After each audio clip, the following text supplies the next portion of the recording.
Spentamainyush Gatha, Yasna 47. Spentamainyush Gatha, Mananha Hacha Shat Shathanacha Vachan Hacha Afmae Dan Harvata Ameritata Mazdaik Shatra Ahuro. With the bounteous mentality and with the best disposition, with the power and love, the mindful Lord gives health and immortality for the deeds and speeches caused by justice. Verse 2. Ahya Menyeus Spenishtahya Vahishtem Hizva Ukdais Venheos Eanu Mananho Armatoes Zastoibya Shathana Verizyat Auya Chesti Havopata Ashahya Mazdae. Perhaps it would be Ahavo.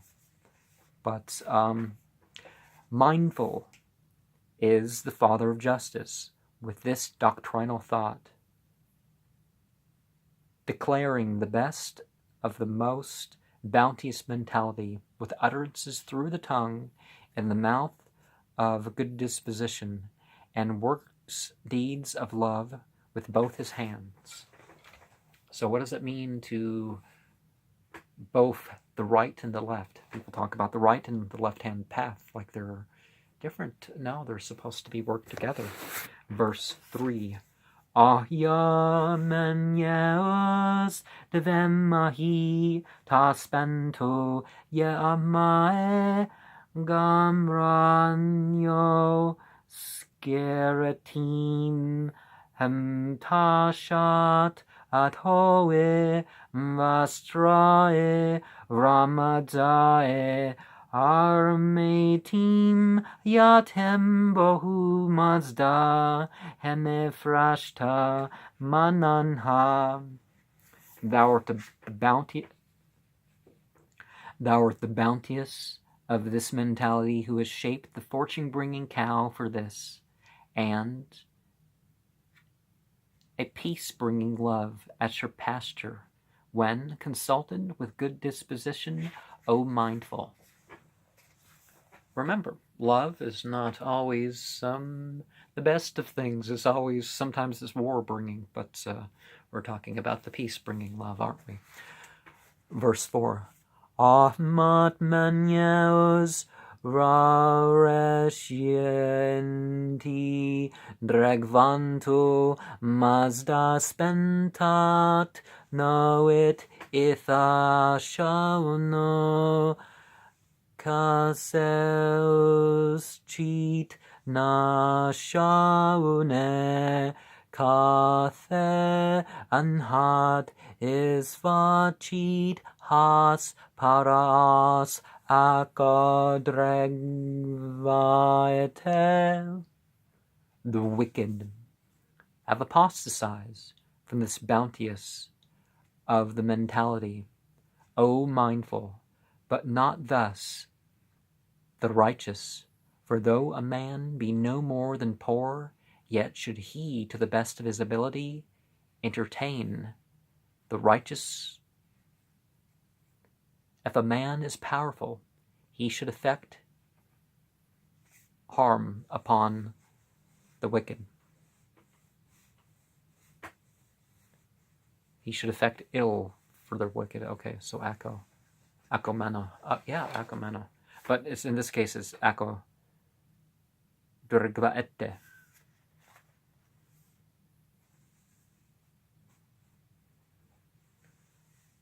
Verse 5. Tacha Spentamainyush Mazdahura Ashalne Chois Yazi Chicha Vahishta Hanare Thwahamat Zashat Dregvae Bakshaeti Ahyashyathanais Akat Ashyas Mananho. And through that bounteous mentality, O mindful Lord, mayest thou teach to the righteous what is the best, but shall the wicked lack thy good pleasure, and dwells with the deeds of the bad disposition? Have a share of this. So, Akat Ashyas Mananho instead of Ako Drigvaete. Verse 6. Tada Spentamainyush Mazdahura Athravanhau Vida etim Rano India Armatois Debazanha Ashayacha Hazi Porus Ishantu Vaurate.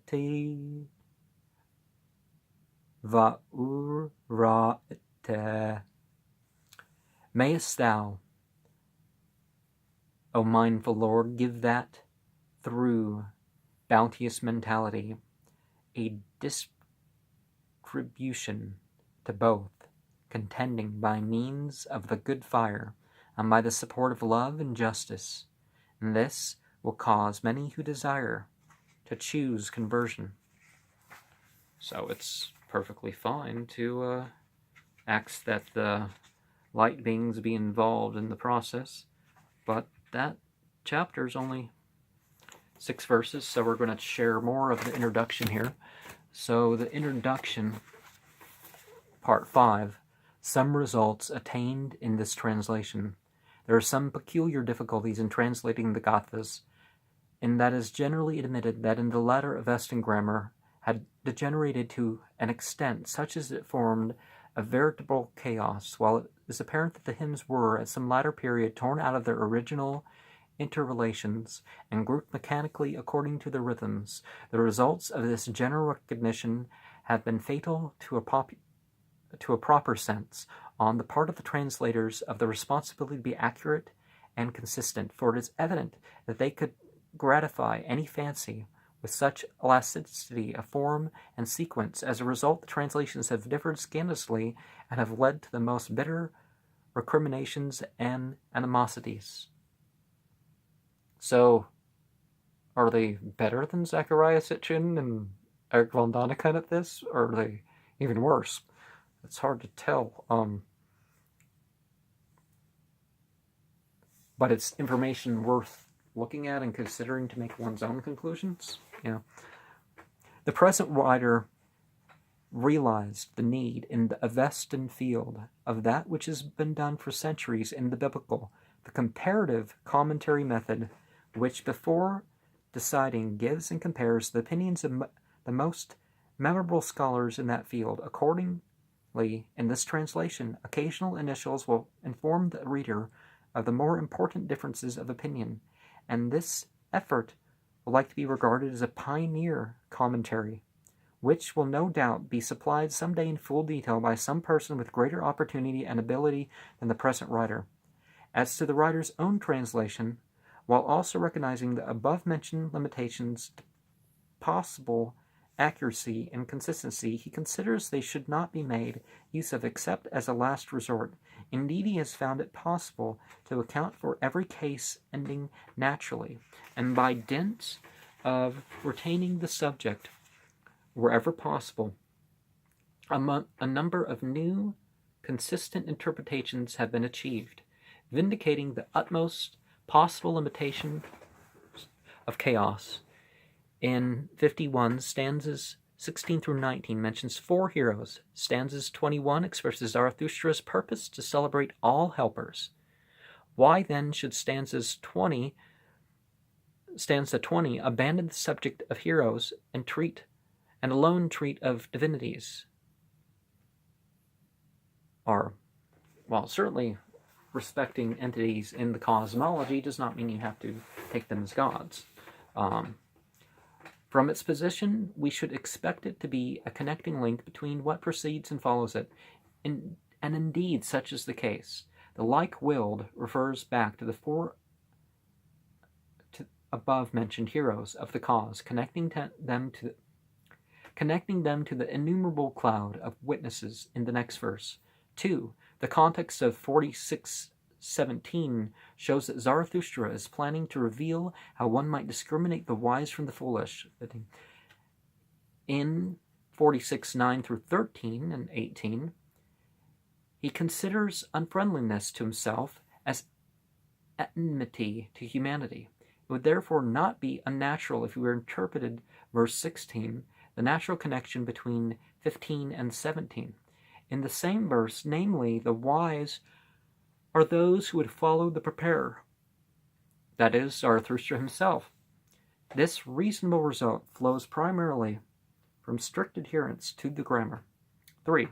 When we remove 53 from the unnatural artificial eschatology atmosphere by considering it in connection with its context, we find no open laying at the consummation, but plain, sensible, consistently carried out advice, how to settle agriculture, hence, sun-exposed lands, admits the Druge with cleverness to evade unnecessary friction.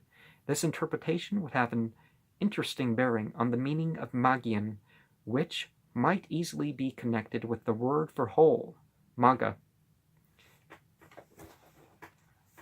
i.e., 1110, i.e. in lands in a deep valley, not well adapted to agriculture, which needs the sunshine. Our passage therefore records the time when the Magians, so to speak, got out of the hole.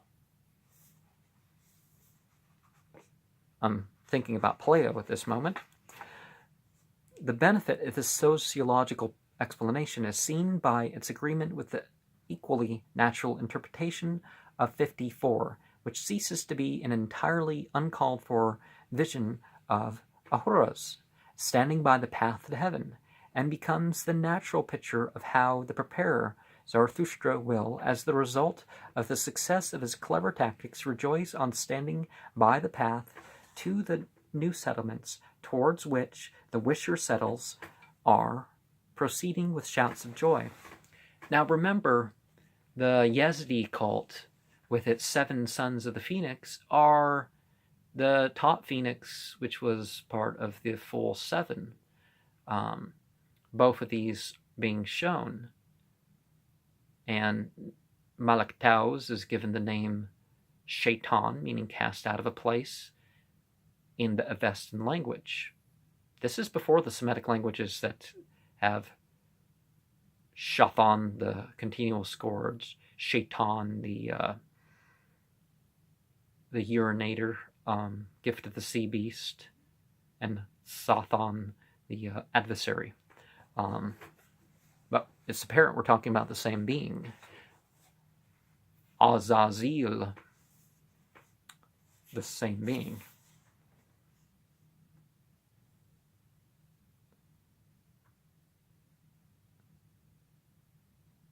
Becomes a natural picture of how Zarathustra will, as a result of the success of his clever tactics, rejoice in standing by the path to the new settlements towards which the wisher settles are proceeding with shouts of joy. 5. We have in 44:20 a case where, I mentioned that because, if I didn't say so, I mentioned that because they're, using the language of what is already thought, the new path. That's what was going on, is being taught. Part 5. We have in 44:20 a case where strict adherence to the grammar results in good sense, and agreement with the parallel passages such as such as 47.3, where Armati is created as pasture for the cattle. In contrast with this entirely natural statement, consider the inherent absurdity of cattle being watered in order to promote agriculture. M. Are cattle being cherished to promote agriculture? Without closer explanation. B. It seems like putting the cart before the horse. 6. We should put out the purpose of divine promises. We should bring out the purpose of the divine promise of 10 mares with stallions, namely to promote Zarathustra's own health, Hervatat, and preservation, Ameritat. Notice the instrumental case in 44.18.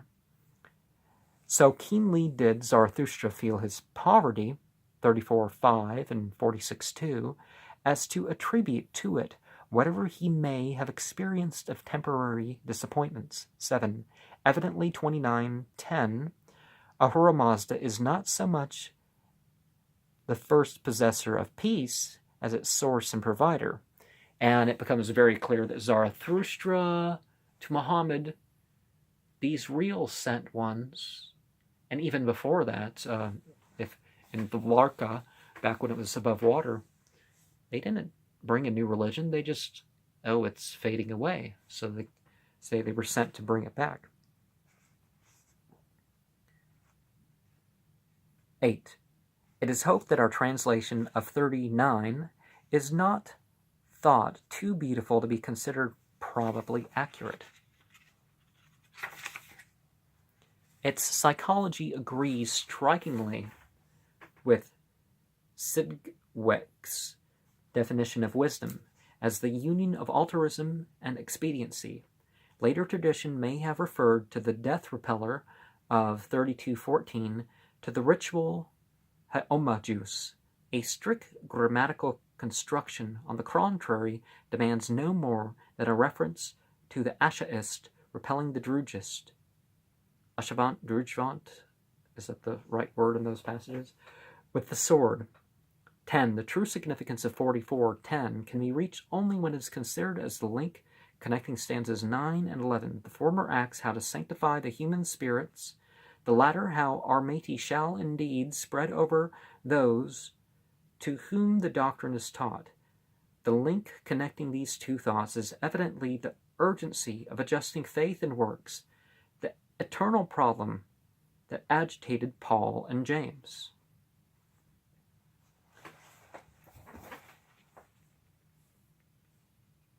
Palu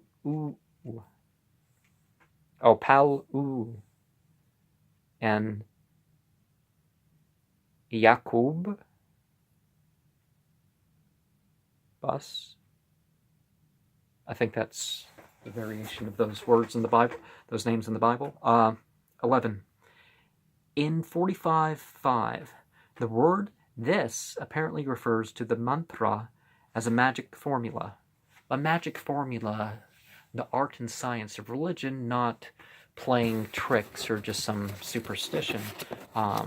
Words of scripture are important, and they have uses and produce experiences, particularly with the beliefs and the intentions aligned. 12.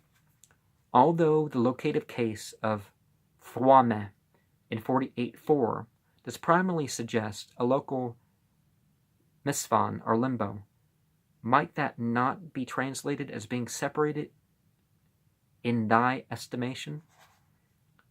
So remember, like in the Bible, it's like hell. Gehenna is really an area south of Jerusalem, which is a lot nicer now than it used to be.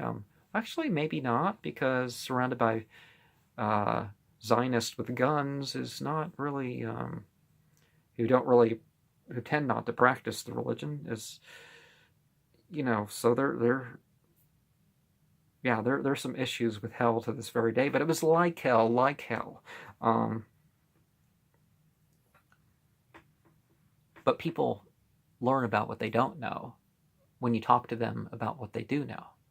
And that's why I like to ask questions, either to figure out, I ask other questions too, a lot of other questions, but it's so I can have a better idea of how to respond to some people. It would seem that if, 13, it would seem as if in 51.2, Asha and Armati should read in the vocative, not the instrumental case. 14. The full meaning of all the grammatical forms of 53.4 seems to have been brought out for the first time by our rhetorical arrangement. 15. The Ashaist Lord in 53.9 need not be in hell. It is far more likely that he is yet on earth, as stanzas 8 and 9 consistently refer to the nomads who are opposing the herdsmen. Thus, one more eschatological reference is avoided. And I'm sure it's not all the entities. When I talk about issues with a particular type of psychology or a particular type of response or a particular group, how often do I say it's all such people? 16. Our grammatically faithful version of the very difficult 31.7 seems to offer a solution both natural and logical. 17. 38.1. Him should refer to mind as the last subject. 18. Might not 37 refer to an experience in Zarathustra's life when he became sick? This would furnish a sufficient reason for the aberration of the entities. Their gift of enduringness and vitality suggests a healing. The molten metal test may have been a fever or something connected with it. If this is right, it furnishes a logical link connecting. There are real psychic and spiritual realities that, as we can tell, the author is close to. The partisanship of dualism and the dava sickness, which might have been due to a wound caused in Ashmic raid, and 38, so 36 and 38, punishment for violence, and 9, desire to improve the world, so 30 verse 9. The connection between molten metal of 37 and a real experience of Zarathustra is all the more natural as it would explain the origin of eschatological metal. May it not have been the sword of the combatants? One case in point is 32.7, where Mills translates Bendva's glittering sword, while Bartholomew has the glowing metal of Judgment Day. The figure would not be unusual, as is obtained by the traditional fiery sword of the angel guarding the gate of Eden. A wound burns enough and brings on sufficient fervor to suggest the figure of a molten metal test. 19. May not the Advand of 44.3 be the Milky Way? It would follow quite naturally after sun and stars, and avoid the taking of the usual accusative form of kveng as a genitive for this particular place. B. Where is in apposition with other accusative forms, in this case with the plural suns, would be the sunny days, while the singular star denotes the starry sphere. Thus we preserve the grammatical relations intact. 20. May not the two swift ones yoked to the clouds and winds of 44.4 be thunder and lightning? 21. A misplacement seems to have occurred in 46.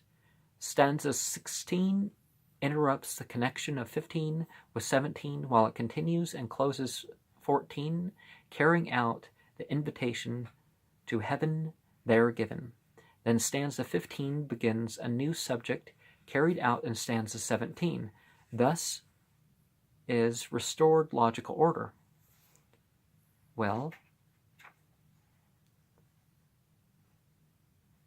some of this stuff is meant to be experienced, so it's not quite logic, is it? 6. Part 6. Why different kinds of type have been employed? If the choice of kinds of type employed in this book should fail to commend itself to the reader, he may rest assured that while it may be the result of poor judgment, it is certainly not the result of lack of anxious forethought. An effort was made to increase the clearness of the several parts composing this book by usual such a face of type as seemed best to fit that particular section. For instance, the longer and shorter documents are distinguished by size of type.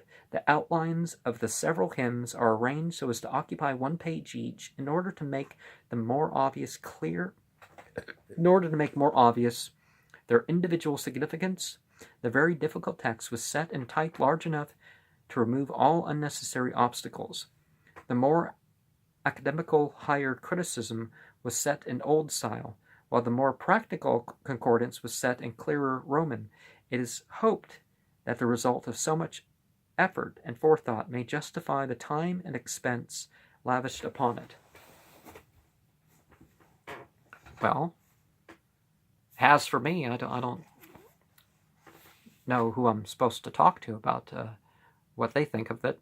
Well, I guess that's why I'm sharing it on this channel. In spite of all this, none feels, well, more to it than that. In spite of all this, none feels the existing defects more keenly than the present writer. He has done his best, however, under the present circumstances.